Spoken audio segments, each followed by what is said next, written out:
Bismillahi rahmani rahim. Alhamdulillahi rabbil alamin. Wa sallallahu wa sallim wa barik ala nabiyyina Muhammad wa alihi wa sahbihi wa sallama tasliman kathira ila yawmil mulaqati yawmid din amma ba'd. Chers frères et sœurs en islam, toutes les louanges reviennent de droit à Allah subhanahu wa ta'ala. Nous le louons infiniment et prions sur son noble prophète Muhammad sallallahu alayhi wa sallam. Que la paix et la bénédiction d'Allah soient sur lui, sur sa famille, sur ses compagnons et sur tous ceux qui suivront sa voie jusqu'au jour de la résurrection. Nous sommes aujourd'hui ici devant vous dans cette chaîne YouTube de Souleymane pour entamer avec vous, avec la permission d'Allah subhanahu wa ta'ala, une série de cours qu'on va consacrer à la jurisprudence islamique, c'est-à-dire le fiqh. Le fiqh tout simplement parce que ça fait partie des trois grands piliers de l'islam. Vous savez que le musulman a l'obligation de connaître tout ce qui a un rapport avec la croyance envers Allah subhanahu wa ta'ala, qui est le premier grand pilier et sur lequel le prophète alayhi salatu wassalam a consacré énormément de temps à l'enseigner à la communauté. Mais aussi, il y a cette obligation de connaître le prophète alayhi salatu wassalam pour pouvoir suivre sa sunna selon ses enseignements, car Allah subhanahu wa ta'ala a dit laqad kana lakum fi rasulillahi uswatun hasana. Vous avez certes chez le prophète alayhi salatu wassalam une image que vous pouvez en tout cas suivre et qui vous servira de pouvoir se pencher directement sur le droit chemin et atteindre les degrés les plus élevés envers Allah subhanahu wa ta'ala, auprès d'Allah subhanahu wa ta'ala. Mais le troisième pilier aussi consiste à connaître les préceptes et les enseignements de l'islam, en d'autres termes la jurisprudence islamique.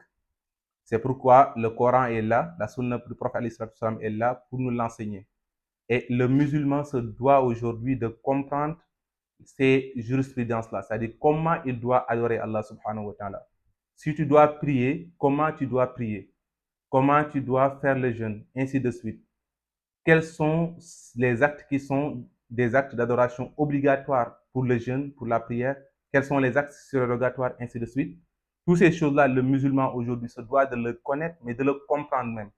C'est dans ce sens même que le prophète alayhi salatu wassalam disait dans un hadith que Allah subhanahu wa ta'ala, ou bien celui qui maîtrise, ou celui pour qui Allah subhanahu wa ta'ala aimerait du bien pour lui, Allah subhanahu wa ta'ala l'aiderait à pouvoir comprendre la religion. Allah subhanahu wa ta'ala a dit, ou le prophète alayhi salatu wassalam a dit, Allah subhanahu man yuridullahu bihi khayran yufaqihu fid din.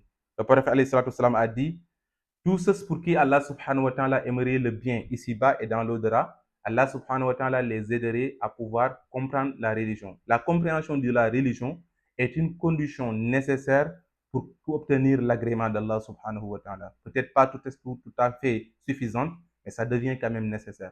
Donc le fait de maîtriser la religion te donne un premier pas pour obtenir l'agrément d'Allah subhanahu wa ta'ala. Et Allah subhanahu wa ta'ala, au prophète alayhi sallam a dit, man yuridullahu bihi khayran yufaqihu fi din, ay yufaqihu fi din, al-fiqhu fi din.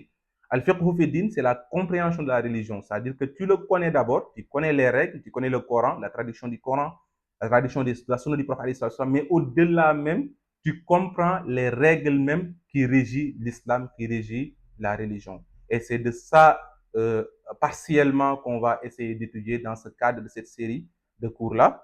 Et comme nous le savons, ici en Afrique de l'Ouest, on est au Sénégal, en Afrique de l'Ouest, et un peu partout même dans le monde, il y a un rite qui est vraiment suivi, c'est le rite al-Maliki, c'est le mazhab al-Maliki, qui est un mazhab qui est très répandu et aussi dont aussi les fondements sont très solides et basés aussi sur les enseignements du Coran et de la sunna du prophète comme tous les autres aussi mazhab. On va en tout cas suivre ces cours-là en se référant à ce mazhab-là, mais en utilisant aussi un livre qui est petit peut-être du point de vue taille, parce que c'est un livre de débutant, mais qui a un contenu vraiment très, très large, un contenu qui a vraiment du sens et qui permettrait à tout un chacun de pouvoir comprendre les béaba, le début du fiqh. Et ce livre n'est rien d'autre que Al-Mukhtasar al-Akhdari.